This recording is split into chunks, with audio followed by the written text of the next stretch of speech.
Here I have HUAWEI P20 Lite. Let me show you how to enable developer options on the following device. So at the very beginning, let's start by using your home screen.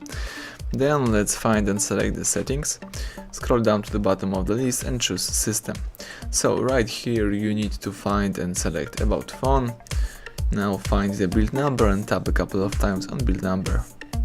As you can see, you are now a developer, so you can go back and right here you've got developer options. Let's tap it. So this is the full list of developer features that you can use.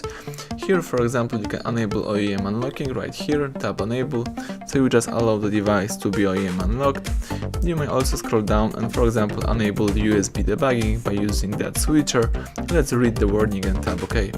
Here you've got other developer features such as select Mog location app. You can also enable view attribute inspection and change some other developer things. Alright, let's go back and now you can use your device in a normal way. Thank you for watching. Please subscribe our channel and leave thumbs up under the video.